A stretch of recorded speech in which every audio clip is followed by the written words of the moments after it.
Hello and welcome to this interview we're doing today. My name is Emma Meehan and I'm from the Somatic Practice and Chronic Pain Network.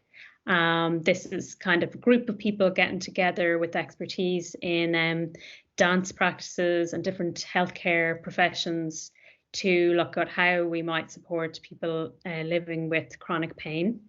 And I have been leading this with Professor Bernie Carter, who's also at Edge Hill. We had planned to do a workshop, and this workshop was specifically looking at dancers' injury and the persistent pain that dancers get. And it was supposed to be at a Birmingham Dance Hub, but unfortunately we've had to postpone that with the pandemic. So we thought it might be nice to just do an interview around that with Dr. Ross Armstrong, who's a physiotherapist who specialises in this area, and to have a conversation around his research and also what somatic practices might offer to that. So just checking what else I wanted to say. We also just want to give a shout out to Pete Moore from the Pain Toolkit. So he did an interview with myself and Bernie not so long ago, and I really liked the format that he had, this interview format. So if you want to look up some other videos around persistent pain management, check out his website and the Pain Toolkit. Hello to Ross. I know that you're in lockdown in Brazil right now. So I thought I'd just ask you a bit about your research in this area around dancers' injury and the pain that dancers experience. So can you tell me a little bit about you and your work in that area? Yeah, thank you, Emma. So I'm Ross. I'm a chartered physiotherapist. I've worked in a variety of settings, sort of NHS, private practice, in professional sport, and also in dance. I basically, about 5 years ago, I decided to undertake a PhD.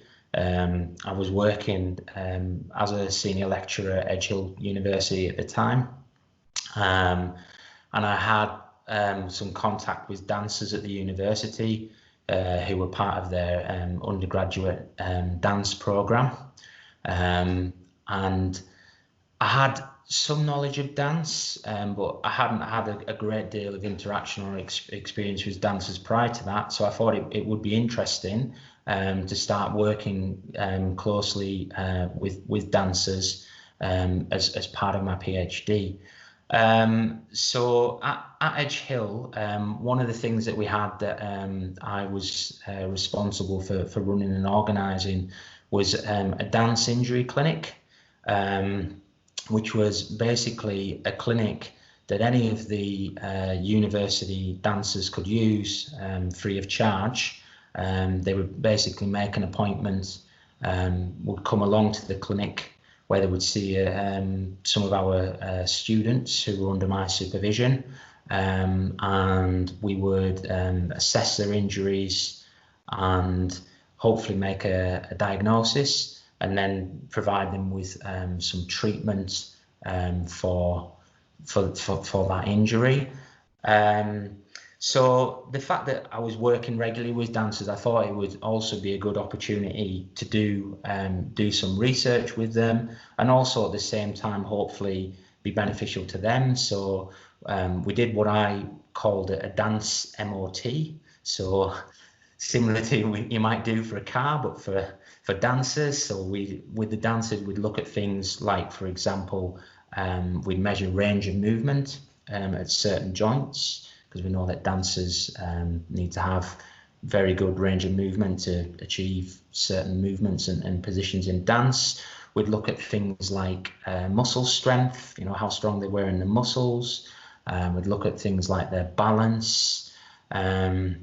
And basically, based on that, we would then look to give them a program, so an exercise program to work with, to perhaps improve any areas that we thought could be improved to help with their performance and prevent injury. So that was the kind of how I got involved with the dancers.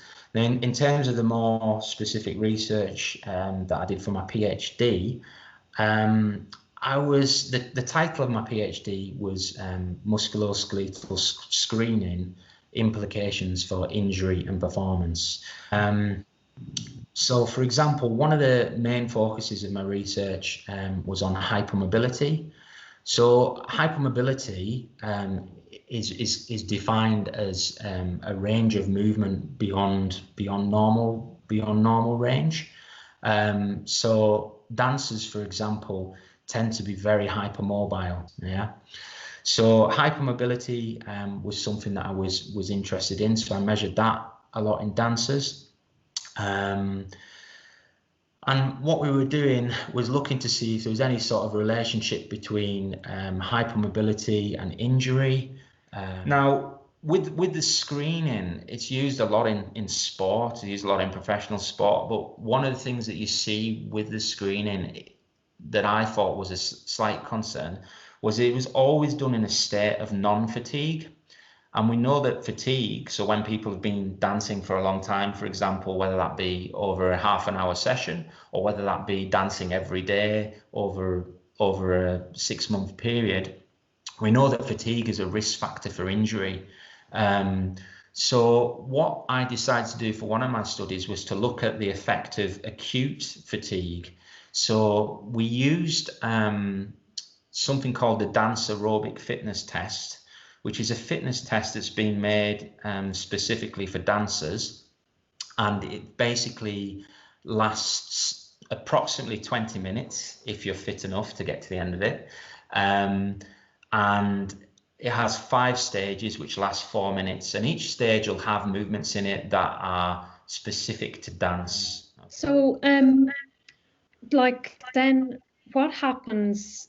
So you're looking at injury, which is quite common in dancers, obviously the kind of work they're doing and how regularly they're doing it. And it was interesting in the network how many dancers then also identified with having had longer term pain.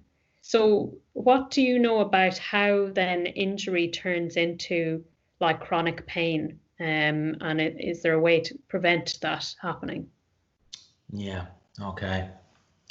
So I think chronic pain, there's a number of definitions when you're determining injuries. So, for example, people talk about acute injury, subacute injury, chronic injury. Chronic injury is generally thought of as a pain or an injury that exists for more than 3 months is normally what the cut-off point is for it. In terms of how it develops, it's very much dependent on the person, very much dependent on the age or activity that they're involved in, or if they've got any pre-existing health conditions.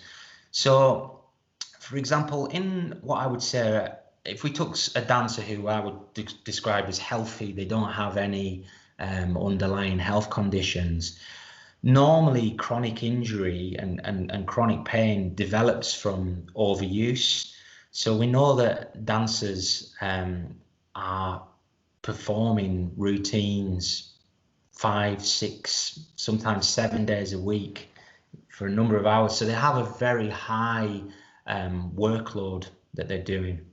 And what we know in dance, what we know in sport is that there is a point where you can be doing too much. So if you're doing a lot of repetitive movements, you can overload joints, you can overload muscles, you can overload ligaments, you can overload tendons. So it's a very fine balancing act, almost if you think like a seesaw, you're trying to keep it to balance in the middle.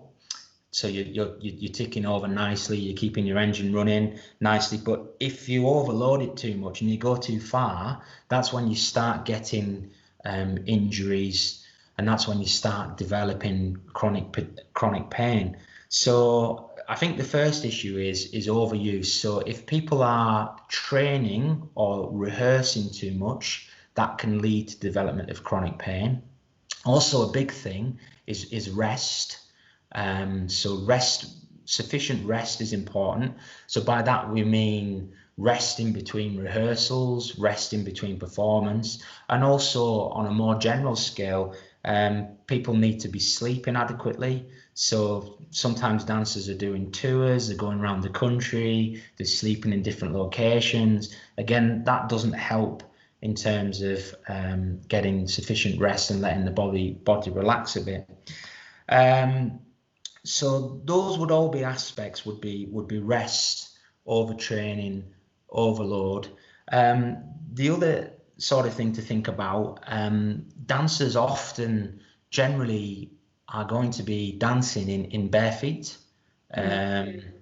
or if not, they're using footwear that doesn't have as much support as you would normally wear if you're outside doing a sport activity. For example, you would probably hopefully wear a good pair of solid trainers that have got good shock absorbing. So again, if you're training regularly as a dancer in bare feet, you're going to be increasing the load into your joints. So you're going to be increasing the loading into your lower limbs, etc. So I guess I'm thinking that the kinds of dance and movement we've been doing in the network must have been a bit of a surprise to you, because it's maybe not your idea of traditional forms of dance that people might be familiar with. So I wanted to ask you a bit about, I suppose also just to say to people, if you don't know what somatic practices are, we have information on our website and we put a link to that at the end.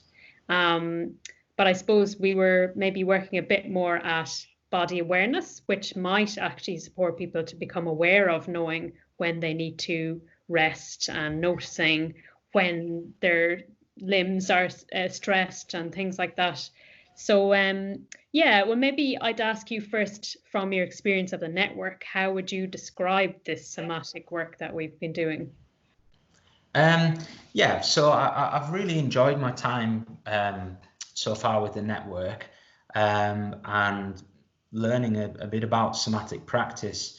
I think before I came into the network, I had sort of my own perceptions of somatic practice, but I think it was much more from a medical point of view, thinking about the somatic system of the body, and it wasn't so much thinking about what we've actually gone on to do. So it's been really interesting for me. So I think the learning how people can use their body to explore movement, to explore their location, basically just to sort of get to know their body better, so they can recognize how they're feeling. Because I think sometimes in society now in general, we're always rushing around, maybe not so much at the moment, but we're always rushing around, going from one thing to the next, whether it be work, whether it be family. And I think we kind of lose our relationship with what's happening around us. So I think what I've enjoyed about the somatic practice is it's been a chance to kind of step back and relax a bit, and then explore movement and explore how your body moves. I particularly remember the first session that we had last summer, when we worked in pairs, and we looked at exploring movement of the body and moving joints in pairs. And from a physio perspective, we would have used the term palpation, which palpation, for those of you that aren't sure, is basically touching and locating an area on the body. That's what physios do. We call it palpation. And I found that when I was working with people, that because I've been doing this for a number of years now, that I was still thinking like a physio, and the way that I was doing it was, I would probably describe as slightly mechanical. And so I had to try and remove this sort of thought process, which wasn't easy, and certainly it wasn't doing this on the first session, and try to be a bit more sensitive in my touch, and just explore a little bit more instead of thinking so much about, right, this is the joint that I'm moving and it's this muscle, and if it's this muscle it might be this problem. So to try and think of it a little bit less problem solving and a little bit more kind of exploration. So that was interesting for me, and it wasn't easy, but was interesting. Yeah. I remember that actually, because I remember, I think you said that what you're doing is you're feeling in palpation for what's wrong. But what we're doing, we're just trying to kind of get a sense of how the other person is, like as a person, and move around in a way that might help or support them. It's quite just a different sort of way of using touch, I suppose. Yeah, absolutely. And I think as well, it often depends on what position you're doing it in, because again, if you're lying flat on your back in supine, so your body's completely relaxed on the floor, it's very different to doing a movement when you're stood up, because obviously when you're stood up, you're working more against gravity, the muscles are having to work a bit more. So again, just the role of the position and the role of the environment. I mean, if you're in a very quiet place, you can relax so much more. If there's a bit of outside noise or distraction, even if it's just a squeaky floorboard or something, your body doesn't relax as much. So I found interesting just the different positions and the different environments, because obviously we've been at a few venues now, how that can change how you feel. But I think the more that you do it, certainly for me, the more you do it, the more relaxed you become, because it starts, I guess, like a lot of things, it starts becoming normal, and you're not having to, you don't have to think about it as much. And also, I think there's a degree of for somebody like me who's not a dancer, for sure, you're less self-conscious. So I think there's a degree of that. So as you get to know people around you, you relax a bit more. You know that you're in a group of people who are interested in the same thing, and nobody's looking at you. I remember the first time I think I had my eyes closed, because it relaxes me, but also because I don't want to know if anybody else is looking at me, if I'm not moving very well, this type of thing. So I think that's what it's like. Okay. Yeah. And so maybe kind of my last question would have two parts. One is, how do you think that this approach, in your opinion, might be good in supporting people who have persistent pain? And I guess the other part is, do you think this approach has something to offer to healthcare professionals? Okay. Yeah. Well, I think first of all, chronic pain, fortunately, is something that I've never suffered from. So I think the first thing that people like myself, you have to remember is although you try to understand, you can never truly understand what that person who is in chronic pain is actually feeling. So I know at the group we did have some chronic pain sufferers join us on a couple of occasions to tell us about their experience. So I thought that was very useful. I think if we're looking at dancers, I think it could definitely be very useful, because they generally have a higher level of body awareness and a higher level of movement than the general population. So I think for them, it could be something that they could just incorporate into their normal sort of dance routines, possibly as a sort of a warm down, or even sometimes as a warm up. So they could actually, we're often encouraging people to do stretching, this type of thing, but they could bring this in just to help them relax a little bit more, because there's a possibility that maybe by doing this type of movement, if they're more relaxed when they go into doing the dance, then maybe that might help reduce developing pain or developing chronic injury. So I think for dancers, I think it'd be quite easy to encourage them to do it, and I think it'd be quite easy for them to implement it because they're so body aware. I think for people who have general population who have chronic pain, so I often think a lot about fibromyalgia sufferers. So fibromyalgia is a condition that's sort of classified by a number of pain points throughout the body.